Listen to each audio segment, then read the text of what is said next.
This first question, I'll go ahead and actually go to both of you before we begin. I know you both are often in the field working with clients. So just I guess to Amie and then to Joanne, how are you feeling today? Amie, looks like you're on mute.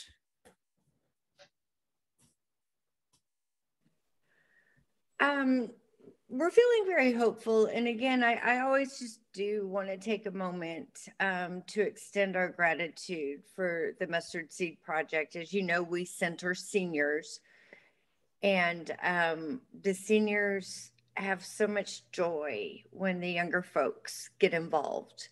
They often feel neglected. So, again, we always have to say thank you for the work that you're doing and for being so inclusive of older adults, which is one of our fastest growing populations of people experiencing homelessness. So keep up the great work. Thank you so much, Amie. I appreciate that. And Joanne, how are you doing today?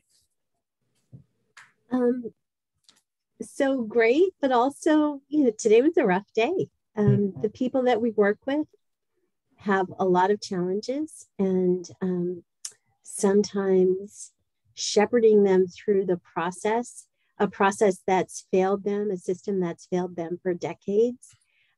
There's a lot of fear that comes up, things that we're like, this is so great, we're so excited for. And they're like, no, I'm not going. I'm not doing that. And it's just then you have to like really step back and put on your trauma-informed hat and recognize what's happening and just be kind and gentle, which is sometimes very hard. So today we had a bit of a challenge. I mean, maybe it's just me, but it also feels really good when you can have those conversations and you have a satisfactory ending. Like, okay, we're gonna revisit this, and we're all okay right now, and we'll see what we can do. So the reason why this population is so challenging is because they're chronically homeless. They've been homeless for a really long time. They've been in that survival mode for a really long time. And interestingly enough, like for us, it doesn't make sense, but going inside is scary. And so as much as they want to be inside, there's also just a lot of fear that comes up. Fear of being in a community where they don't know where the resources are. They don't know anybody. They don't, So I think that part of why housing for the homeless is so successful and people stay housed is because we don't, once you're housed, we don't walk away. You're not off our case list. People stay with us for forever. They can call us anytime. And so it's that kind of ability, which I know a lot of nonprofits are not able to do, but it's that ability, that kind of that philosophy and life view that brought Amie and I together, that we both recognized that we had that perspective. Like, it's not enough to just like check off this, we delivered this service. That we don't look at it that way at all. We didn't even really want to start a nonprofit, but we just realized it was the only way we could accomplish what we wanted to do and the way we wanted to do it. So from my understanding of how Housing for the Homeless got started, I know both of you do a lot of work in homeless services and you've had a lot of experience in this space. And essentially, like we were saying, you felt that the system wasn't working and you wanted to do something that you felt does work. And so in your own words, Joanne, I'll throw this one to you. I know I listed what's off your website, but what do you, what in your own words, what are the services of housing for the homeless? When I look at Amie's social media, it looks like you do homeless outreach and you get people who are directly off the streets or leaving the hospital at a place to go, and you give them a safe space that they would not otherwise have, and you surround them with not just services but a lot of love. So yeah, Joanne, what in your own words, what does Housing for the Homeless do? I think that primarily the thing that is most missing from the lives of the people that we work with is connection to a healthy community, to family, so that's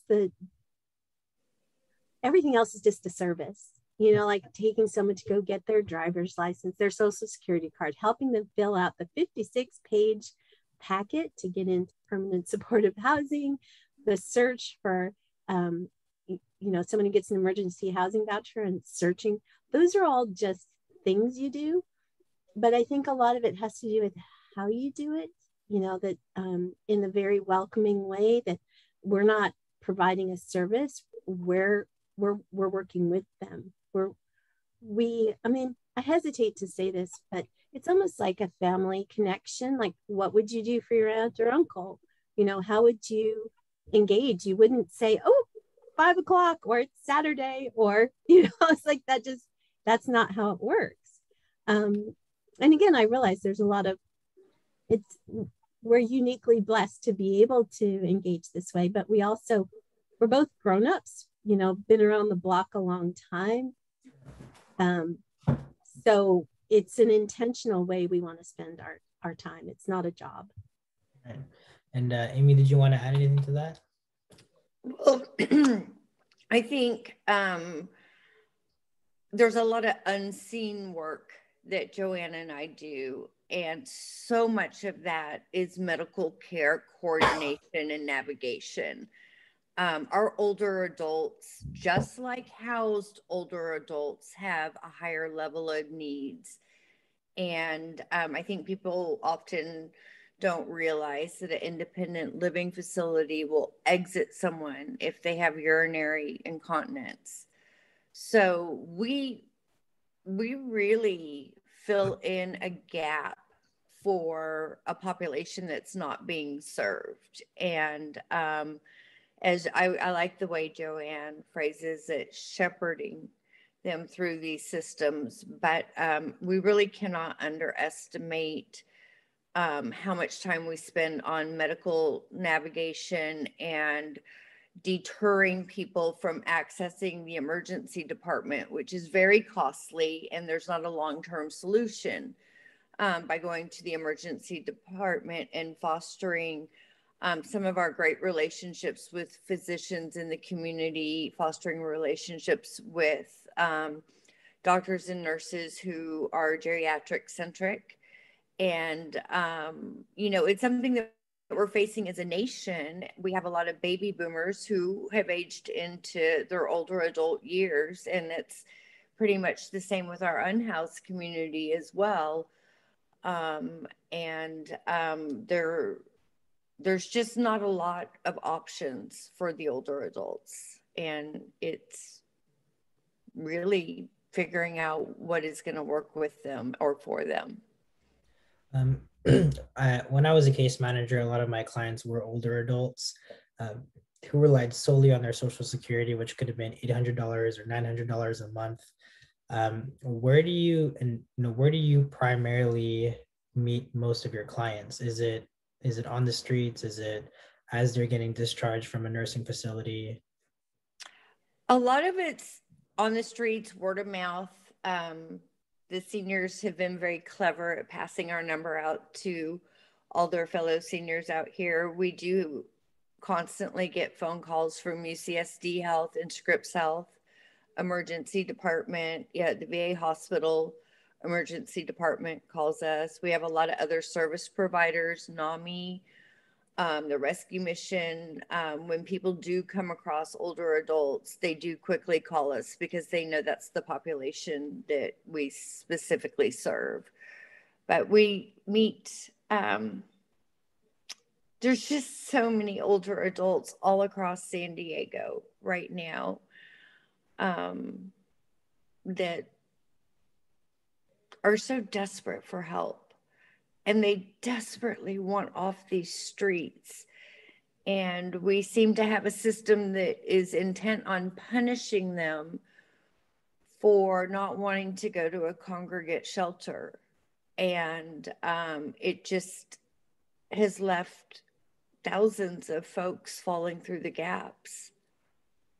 On that note, I think from my knowledge, if you are someone who's older and unable to work, I imagine it's very difficult to maintain housing if you don't have income. But can either of you describe some of the challenges that a lot of our older folks have to maintaining housing, and what are what are the gaps where people usually do fall right before they end up on the streets? So Amie, you mentioned, if you're at a nursing home, you said something about a urinary um, problem, Urinary incontinence.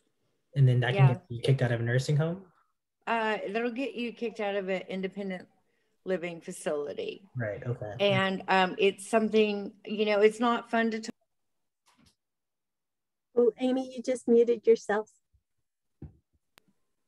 It's not fun to talk about, but it's extremely common for older adults, and finding someone that's going to accommodate that need. It's very difficult. We had an older adult who was partially disabled, and the ILF was requiring them to wash their sheets and do all these chores, and they were trying to manage that alongside of the urinary incontinence, and so it just didn't work out for that senior. I think that, you were asking, what is it that makes people fall into homelessness? Is that what you were asking? Right. So before someone ends up on the streets, what is the gap? What is that area, that zone where people are usually facing housing instability before they actually end up on the streets? I mean, I can speak to one person we have. He has suffered from serious mental illness his entire life, but completely functional. He was actually a La Jolla High graduate, and he lived with his mom for 25 years, and then she died, and he lived in the same house for 30 years. He is completely technophobic. He barely can answer his phone. He can't text.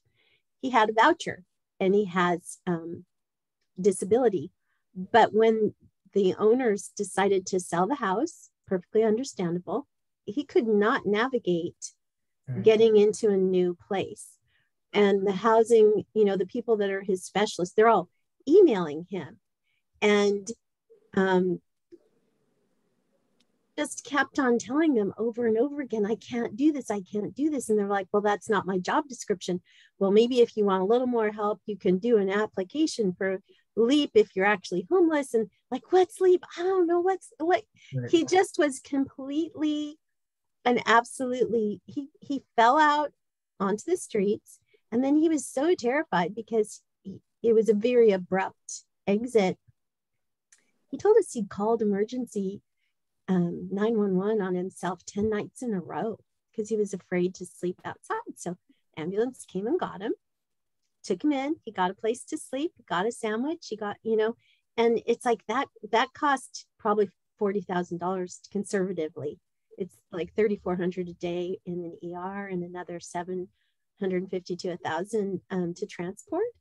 And so what people don't understand is when we don't provide services in a way, to me, you're not providing a service if the user can't access it. You haven't actually provided a service.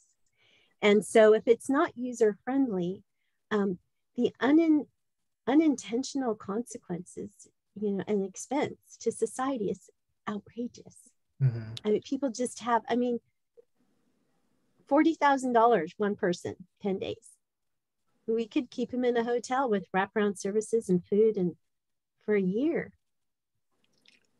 Well, and I think on that note too, when we have that conversation, that uncomfortable conversation about conservatorship, and there was talk about people who frequent the emergency department. And I think when we're talking about seniors, we need to really ask, why are they accessing the emergency department? Why are they not already connected to outpatient care before we're so quick to lump that population of people under the conservatorship umbrella?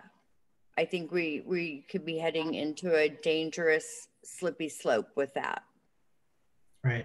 And I'll definitely touch on conservatorships and care court later down in this interview, in this conversation. But my intuition, I don't have the numbers on top of my head, is that the number of people who are aging into homelessness is increasing. And I guess my question is, why do you necessarily think that is? why is it that there's not enough support for folks who are disabled? And from what I'm hearing, it sounds like one of the challenges that people who are seniors face is not just all the things associated with homelessness, navigating services, but also their health, and then having to be able to properly access these services. So I guess the question is, how did we get here, and how did we get to a place where so many of our seniors are ending up on the streets? Well, we didn't build a safety net, and some of us who are older have been having this conversation for a long time, but without actually bringing an action plan to fruition. And now here we are. This is what we're looking at. We also have to acknowledge a little bit of cognitive decline that occurs in older adult years, and the plain, and hard fact that the rent is too high in San Diego. And Joanne was talking earlier how the baby boomers had fewer children, and a lot of baby boomers chose not to have children. So you have these older adults who can no longer afford their rent because it's too high, but they've lived in San Diego most of their lives. And medical costs for all older adults, with prescriptions, even with insurance, is still very high. All of the accessories older adults need, so that they can successfully maneuver through a day. It's just a combination of, it's very financially difficult to be an older adult, whether you're housed or unhoused. And that is prompting, people aging into homelessness. And it's unreasonable to ask older adults to pack up and move to another state, Right. especially when they have existed in our community with us for so many years. I mean, So if they're having a hard time navigating a cell phone, how are they going to navigate moving to another state? We hear that all the time. I think also, one of the things that plagues society, our society in particular, is income inequality. And so that impacts everyone. Also, we've made decisions as a nation, not to pick on one party or another, because there have been some pretty devastating, short-sighted decisions made through the decades. But in the 70s, there was a 300,000 unit surplus of affordable housing, and the low-income housing budget plummeted from 32 billion to 7 billion. So that's something that got set in motion in the 70s. Then at the same time, you have deinstitutionalization, you have closing state mental hospitals that started in the 50s and 60s. And then you close the state mental hospitals, you have a lot of people out there on disability that are suffering from serious mental illness. Then you cut their benefits, you cut out housing, you get rid of all of the tax incentives to build low-income housing, and you start gentrifying. And then you wonder, like, San Diego had something like 14,000 SROs in the late 90s, and now we have less than 3,000. So where do you think those 11,000 people went? They went onto the streets. So it's just really interesting, because it's not hard to see how we got here. And I get really discouraged when there's a lot of political rhetoric, because right now, right here and now, is when we can be making decisions so that 20 and 30 and 40 years from now, we're in much better space. This is going to take us off a tiny bit, but like, I just read something about Finland, and they said in the 70s, they decided that they wanted equity for all. They weren't gonna, so they, instead of having like these amazing universities like Harvard, and they decided to bring the level of education of every institution up to the highest possible level. Same with medical, same with family leave, and so now they're actually like supposedly the happiest nation in the world, because equity equals a safe, healthy environment, and who doesn't want to be safe and healthy? I have a question about where I think society is going, and from my perspective, it seems like people generally are working longer hours. So if you're a parent, you're spending less time with your kids, and then if you are also taking care of your parents, you have less time to do that. And oftentimes, I think a lot of people are put in a position where they have to ask a question, do I have the ability to take care of my mom or dad? Um, and so, do you think that, the direction we're moving in is where we provide more funding in retirement homes and more funding in specifically senior housing, as opposed to culturally having kids taking care of their parents?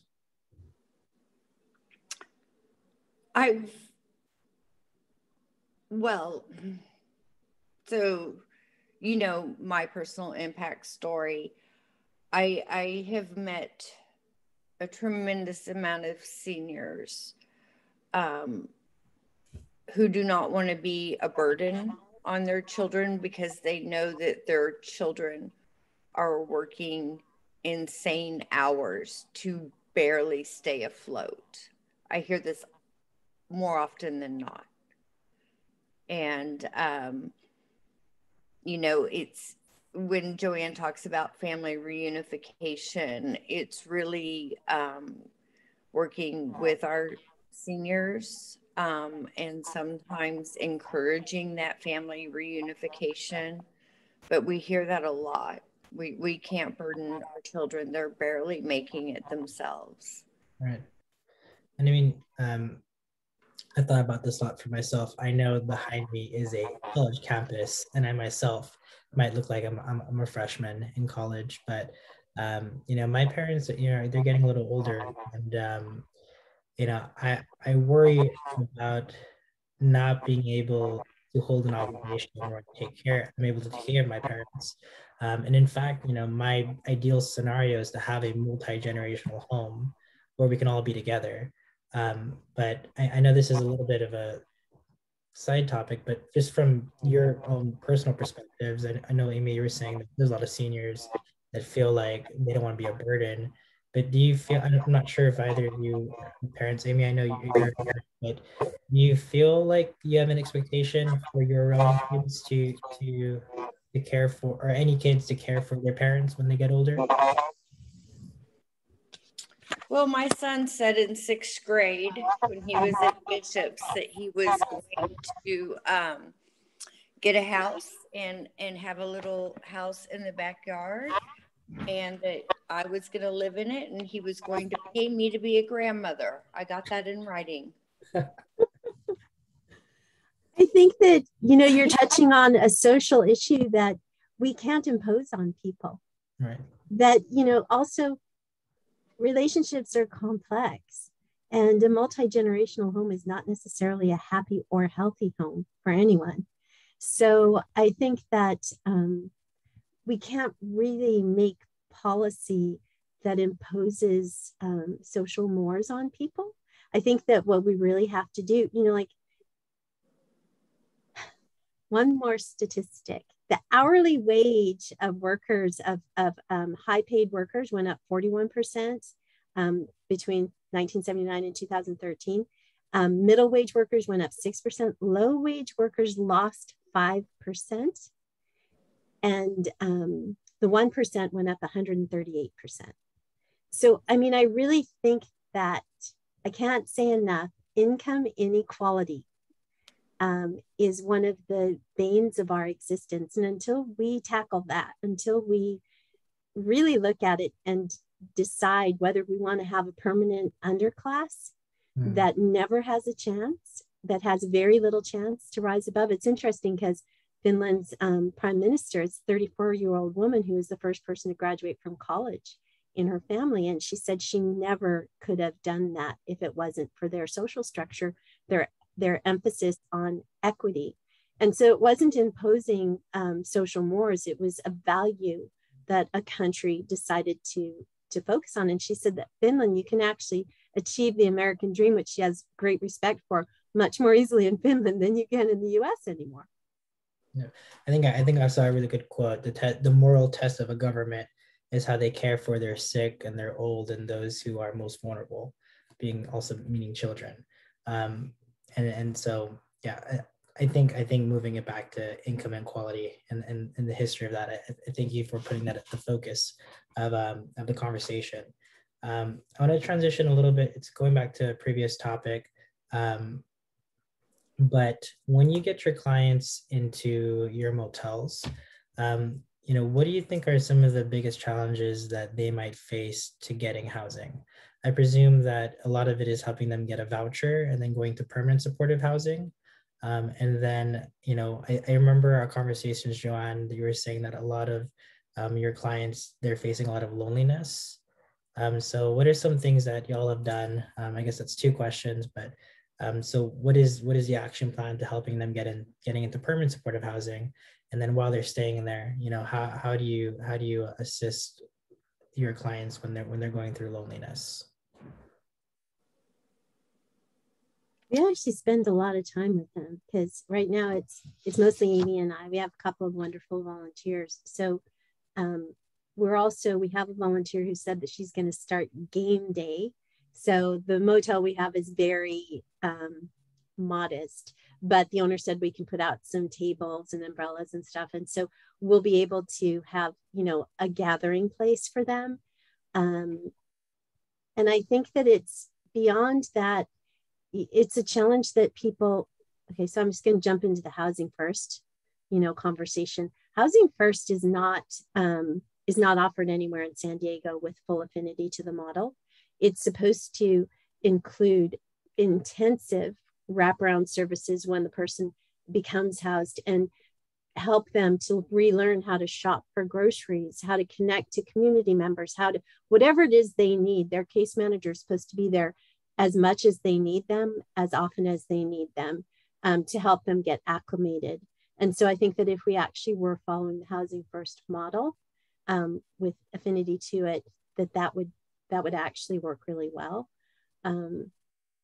People it's back to connection. People are not connected. Disconnection and income inequality are really the things that I think if we could figure out how to solve those two things, everything else will kind of fall into place. Okay. I'll just say, we are very grateful for our partnership or collaboration with Voices of Our City Choir. Mm. And I think for the seniors we've been working with, music therapy has been huge. And there's just a lot of healing that comes along with music and singing, and making sure providing opportunities for our seniors to get involved in activities that are outside of the homeless struggle. Do this document, go to DMV, just go to doctor's appointments over and over and over again. And it's reincorporating joy into their lives. Because, not that someone is diagnosed with a mental health challenge, but being unhoused takes a mental health toll. And I think we put some good effort into just bringing joy back. And I definitely hear the thing about volunteers. I definitely want to get Mustard Seed Project members there to like we talked. I think the last time we talked about is even doing art therapy as a potential way to just bring joy back. I'm gonna let these people in I found them stuck in the waiting room. Amelia asked a question: could co-living housing be a permanent supportive housing opportunity? So Amelia, are you talking specifically about ILAs? I don't know if I have to wait for your chat again. But I don't like to use that term. I like co-living. I understand the ILA association and their certifying board, but co-living with a supportive service is a little higher tier than just ILA. Right. because the members of the house are literally getting wraparound supportive services. The only thing that separates them from a person in PSH, and I want to speak to seniors on this one, is that they don't have their own apartment. So that's why I asked the question, would co-living be an alternative for our seniors if it had PSH attached to it? That's a really interesting question. We didn't mention that we have a transitional housing home in Normal Heights, and we actually have got, it's been interesting. We got 10 people, we've had it almost for a year, and we've gotten 10 people permanently housed and another person poised to move in the next few weeks, but it's been very challenging. Co-living is very challenging. You have people who have very different personalities, and I think that it could be very successful if people chose it, if they intentionally, like you had all the people that wanted to have company and wanted someone to live with, and it was only 2 people, and they each had their own bedroom.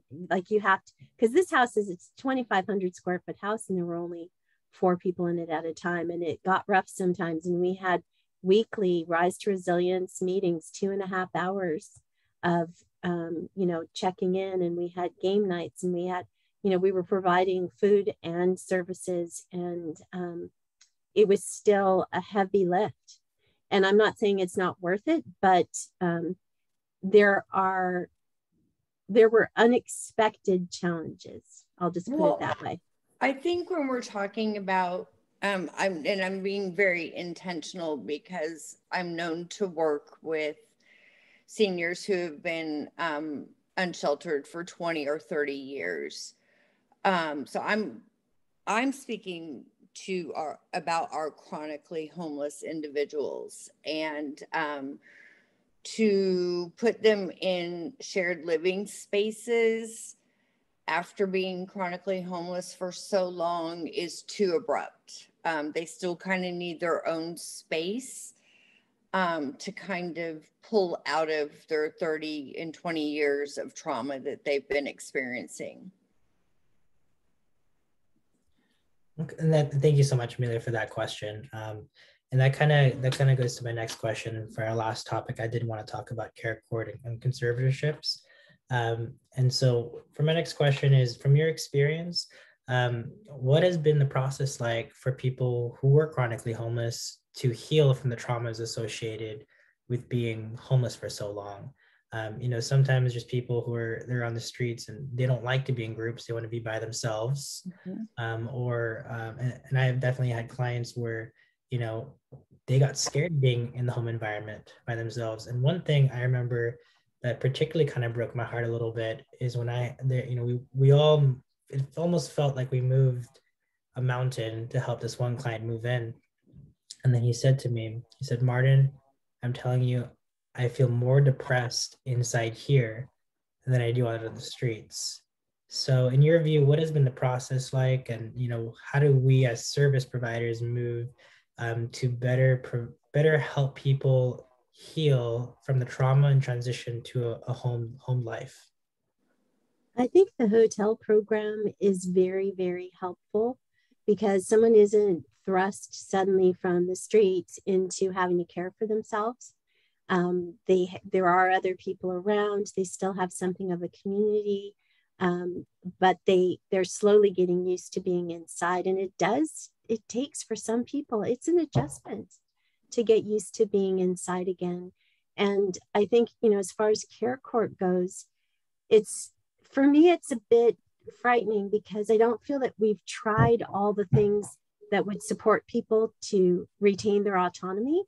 We haven't done housing first with full affinity to the model because people think it's very expensive, but as like I said, with the person who spent $40,000 in 10 days in emergency services, it's actually a lot less expensive. It just feels like it's more expensive.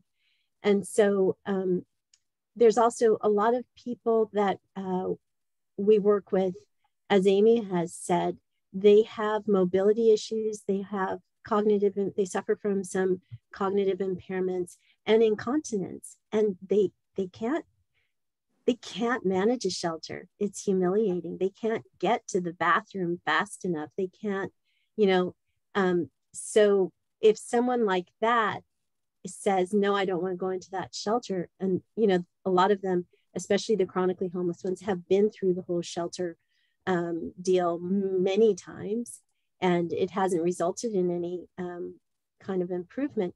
When they say no, they're not actually incompetent. They're actually making a choice that is actually pretty sane. Like I'm safer out here.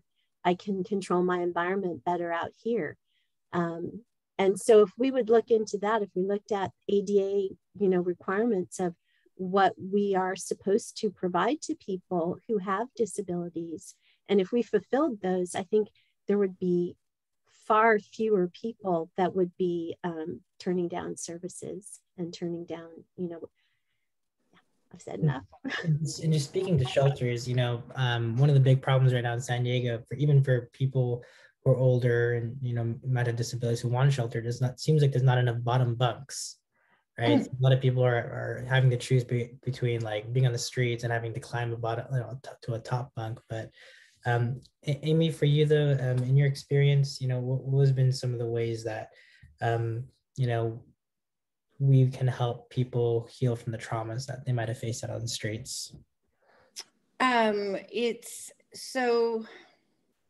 We have different resources and different community members who we rely on, that we call in to meet one-on-one with our seniors. And, we've worked with seniors who are formerly justice impacted, and they still have trauma from that, and calling upon people like Mr. Howard with All of Us or None to meet with them to work on that.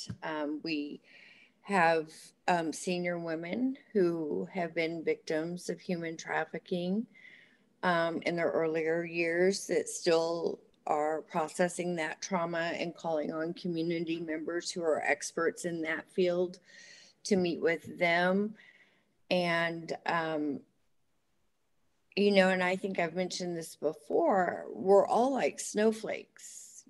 Everyone is completely unique, and it really takes, I'm going to refer this to dating. You date someone, you go on a few dates with them, and you're like, yeah, I really like this person.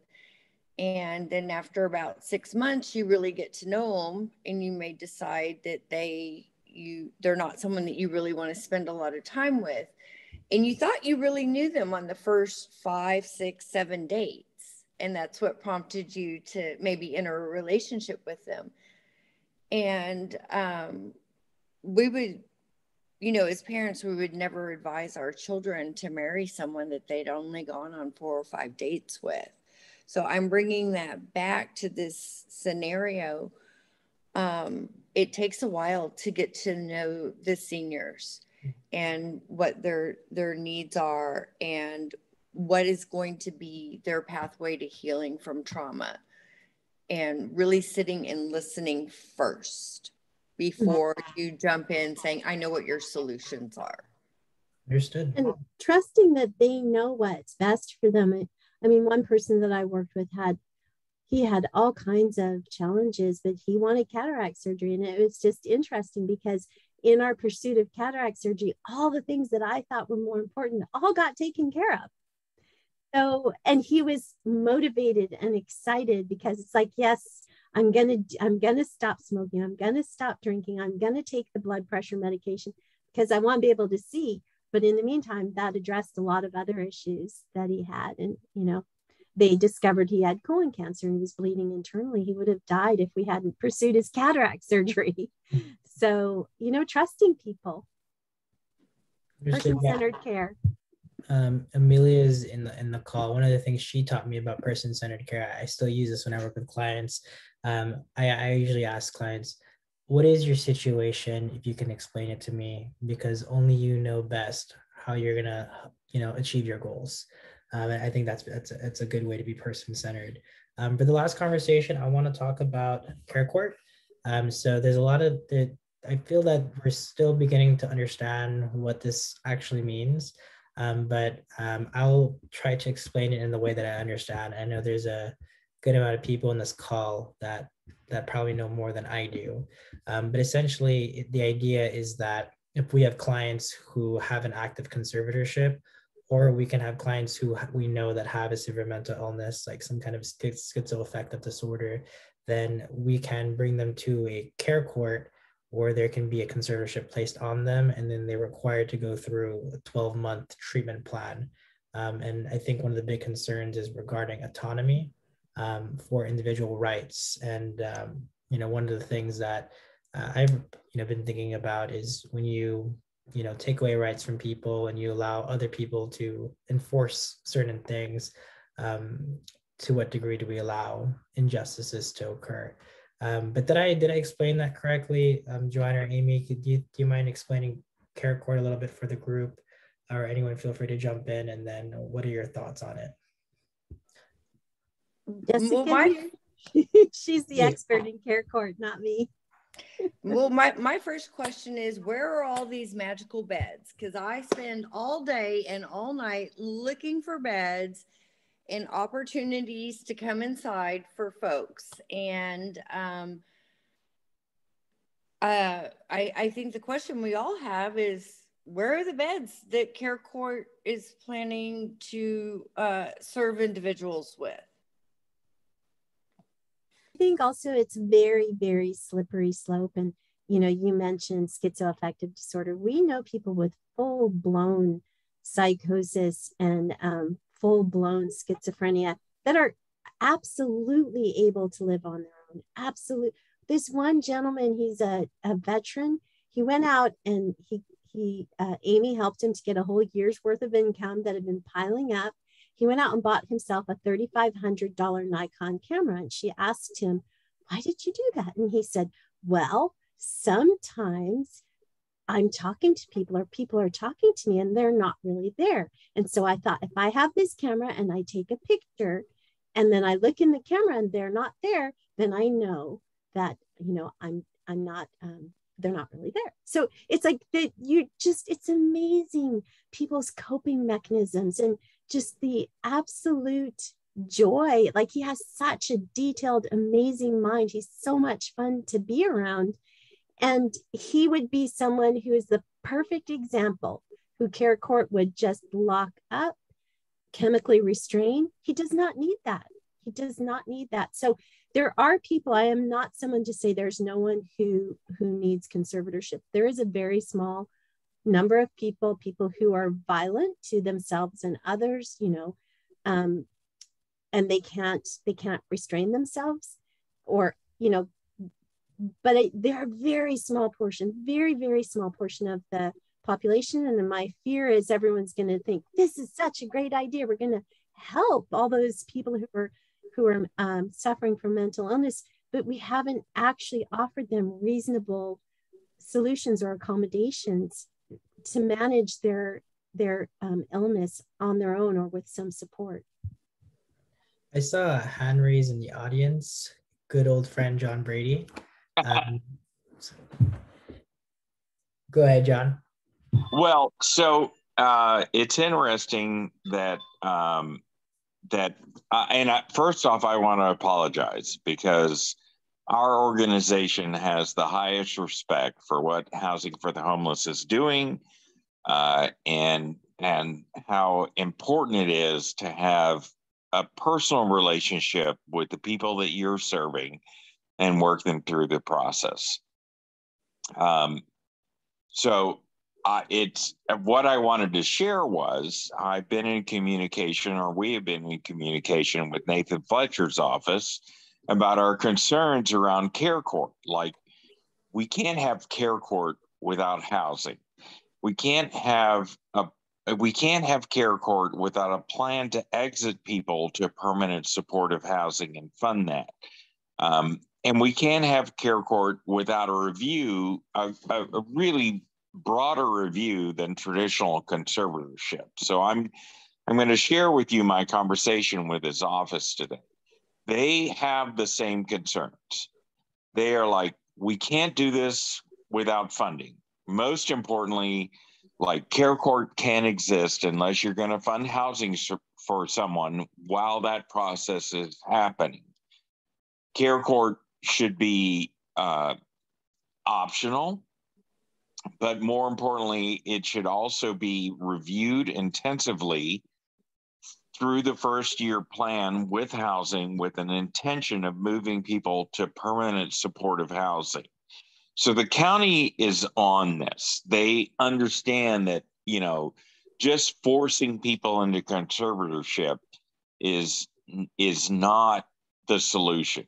And I'll also add that they, like, many others believe that care court truly will only address a small percentage of our unsheltered population. Now, we have people with disabilities or people that have had bad experiences with conservatorship on our group of advisors, and they have. So we're not necessarily weighing in on this, but next Wednesday is going to be a hearing on this at the San Diego County with their letter of recommendation to Gavin Newsom about what we need in order to implement this successfully, with a full understanding that the amount of money that we're going to spend on this is going to affect a few number of people and hopefully support them. So, I'm happy to share that letter with you and the rest of your organization once I receive it. B, Wednesday is the day that the county is going to review this letter. We're going to have a debate internally. I'd love for Joanne and Amie to be a part of that discussion on Friday at our meeting. If anyone else wants to join us, you've got Martin's email address, because we're going to talk about this extensively. Is this breaking news, John? Yes, it is breaking news. Live here at the community forum? Live here at the community forum, you are now hearing that there is a letter going back to the governor from the county about the care court program. That's really great news, John. Thank you so much for sharing that. And I would just say, if they can scrape together the money for that, then why not scrape together the money for housing to begin with, before going through this dog and pony show that, you know, it might end up becoming, where you drag someone into court because you don't agree with their choices. Why not have a lot more permanent supportive housing and the wraparound services, and then, you know, the pool of people that this might apply to, I think, would dwindle tremendously. And Joanne, I'll just add to that their biggest thing is like, look, we can't drag somebody out the street and put them under conservatorship to meet a set of requirements without providing housing, which is not necessarily in the budget right now. So the county has a lot of concerns about this program. For those of you that have been following city council, you know, they just today added $547 million into Fort's conservatorships. We have serious concerns about that, because it is not. There isn't a plan. Like, if you can't house people, you can't manage their emotional state, their medicated state. There's no way that people are going to be stable. I mean, I was just meeting with someone on the street today, and they're like, I wish I could take my meds, but they get stolen all the time. Mm-hmm. Or I'm so focused on whether the cops are coming up on me, or, you know, other issues with my living environment, that my meds get stolen, you know, any number of things. I would love to, that her direct quote was, I'd love to take my meds on a regular basis, but I can't, living on the streets. I mean, a lot of this is like, seems silly, but a lot of meds make people very thirsty. And so then they have to drink a lot. And then where do they go to the bathroom? You know, like you've got bathrooms closed. I know that your group, Lived Advisors, have been addressing that, John. You know, like it's just, I think you have. You're looking at me like I am. Yeah. So I just think there's just it's all so complex. And when anyone comes in and has like a simple solution, I get a little bit concerned. I want to share one last thing about the psychology of people living on our streets. When you are helpless, hopeless, and homeless, you're at the end of your rope. But once you eliminate the less part, so you have help, you have hope, and you have a home, your problems are likely to be resolved. And that came from Doug Jack, who's someone that you've helped recently. I've heard this. Yes. Oh my gosh, what an amazing individual. We have had the privilege of walking alongside. Well, I say this about all the seniors, actually. They're all incredible because they all have a lifetime of wisdom to share with us. But this individual, Doug, who John knows, is quite articulate and quite poetic and quite powerful with his word choice. And my daughter had the privilege of interviewing him last week, and she walked away a better person just from meeting him, if that makes sense. You know what? Doug is such a light. He always makes me laugh. But, you know, I mean, Doug lived in the trunk of his car at a casino in Northern County for a year. And he'd been living at the casino for almost 3 years. But he didn't have any life. And that's what happens when people are in fight, flight, or freeze. And I mean, he's already taught me some of his choreographed dance moves. And it really goes back to, now I sound all foo-foo and corny, but it's kind of re-tapping into what brings us joy. Re-tapping into what brings us joy, and it can make some of these other things a little more manageable. I think we way underestimate. We talk about mental health like in the scope of, you know, diagnosis, but there's a lot of mental health therapy and joy. Sorry, that's how I feel. Of course, no. I think that was a lot of content, and I appreciate that story. Now I want to meet Doug, and I also want to see you meet the dance moves he taught you. But I used them at Voices of Our City Choir. A quick question about the care court, and then I just have one last question.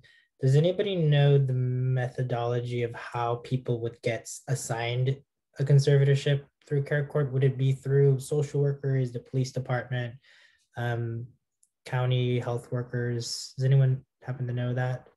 I think it was stated that any of the agencies that you've mentioned can submit someone. Yes. And especially, you know, we would assume that, you know, our hospitals as well, doctors.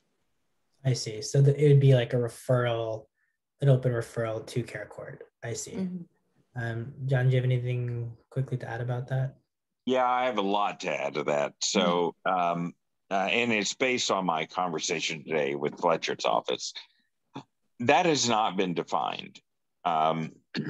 And that's one of the issues that the county is going to raise in their letter to the governor is how are we going to determine who, you know, and I'm going to start this with I lived on the street 6 years ago, and I see individuals that have been spiraling down in crisis to really shocking levels that desperately need, some sort of short-term institutionalized support with housing.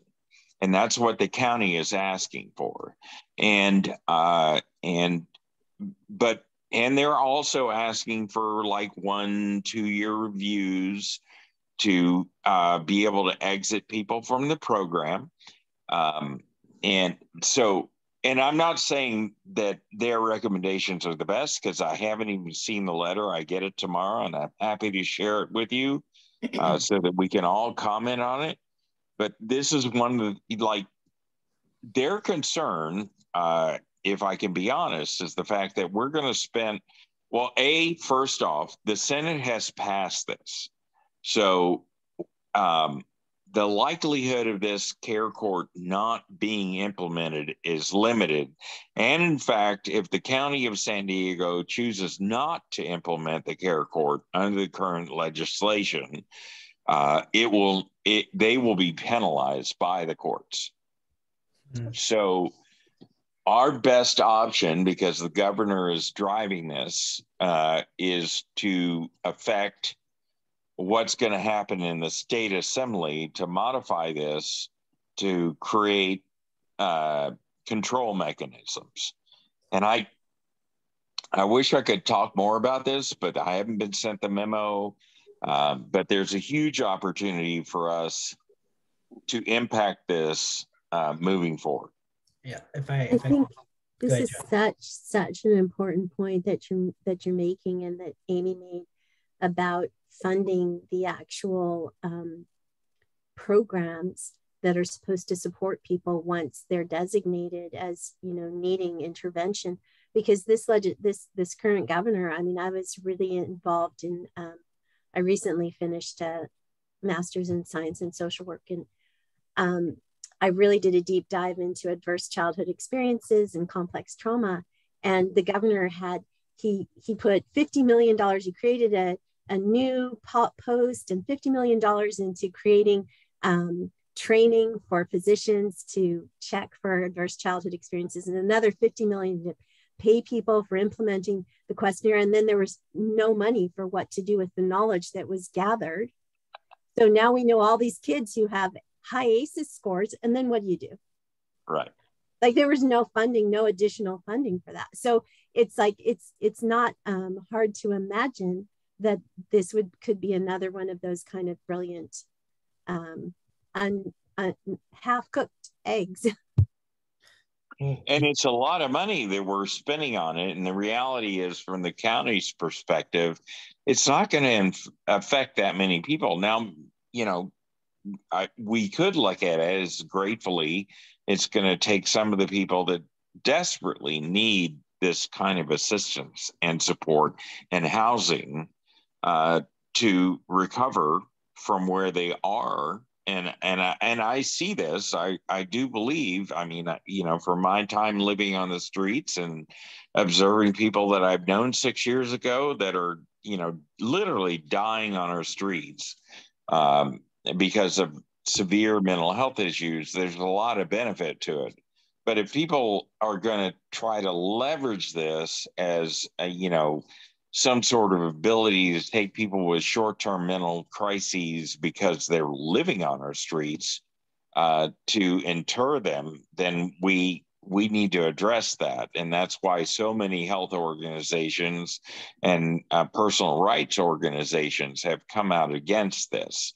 The reality is, rightly or wrongly, this is, as I was informed today, this is going to pass. And so the best effort we can make is to make sure it passes where people are assured that they're housed when they're being served and that there's a housing plan for them subsequently. Thank you, John. I'm going to go ahead and unpin you and bring it back to our panelists. But if I could just say one note about that. I would just feel, personally, based on what I'm hearing, it just sounds like we're going backwards rather than forward. And it doesn't feel like we're providing access. And I'm worried about the possibility of this disproportionately affecting people of color.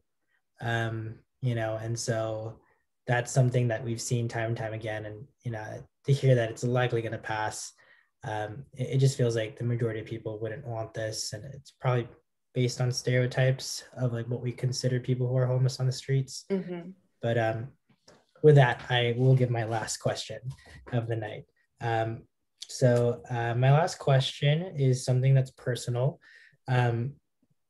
Essentially, Amie, when I first met you, you were talking to me a lot about, I think what we're referring to us as the youth.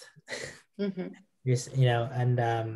And so young adults. So when it comes to making a change, and we talked about big picture things, like income inequality, but when it comes to really making a change, and whether it's changing the system or tearing it down to build a new one, what do you think it's going to take for young people to maintain the knowledge that, people who are older have been trying to fight and get it passed down to us?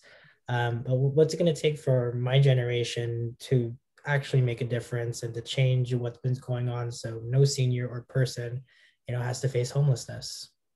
Well, and I've said this as well. In order for unity is going to be required for anything to happen. In my opinion, burn it down and start over. But I think we need to really get behind your generation and support you as leaders. I really feel your generation has bright, new, fresh ideas. And I think it would be, like I said, if we had more unity, and those of us who are older, if we could really get behind your generation and support you to lead, if that makes sense. And just to add into my question, I remember one of the things, Amie, you were mentioning was you were telling me we don't want your generation to make mistakes ours did. And so taking that for what that could mean, how can we ensure that, we make change happen and not just let it be something that is temporary? But I know it's kind of a lofty question, a big question, and it is now. Joanne, do you have any thoughts on that? Yeah, I think connection, equity, and Johnny. I think connection and equity. I think focusing on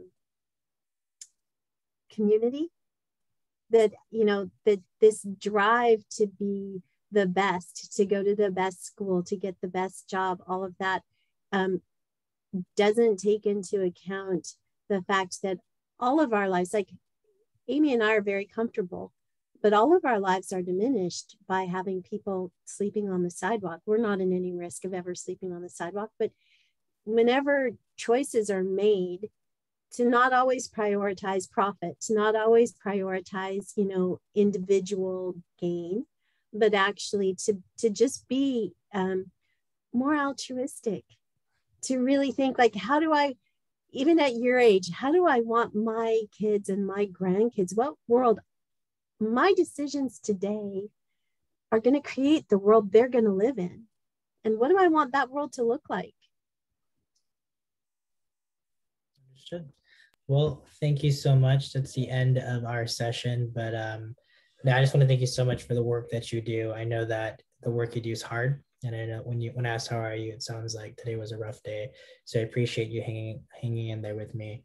But that's everything. And for everyone that's in the call, I hope that you got a lot out of this. If you give me your contact information or you want to reach Joanne or Amie, I'm happy to make those connections happen. I know they need volunteers, and I know they need funding, and I know there's some funders in the group. Okay. All right. Thank you so much. And again, thank you so much for all of the work that you're doing in this space, and to all of the volunteers amongst the different college campuses. I'm San Diego State alumni, so thank you, SDSU. There you go. It's my background. Yeah, I'm so just in awe of pulling this together when everybody's so busy building their lives and getting started. I mean, I think probably you don't need our advice. You're already doing something amazing. Yeah. Thank you, Joanne and Amie. I'm seeing a lot of people in the chat. Dominique said that she'd like to chat more. So I'll connect, Dominique, I'll connect everyone through email. I'll stay on if anybody wants to chat. But other than that, everyone, thank you so much for a wonderful night. And we'll talk again soon.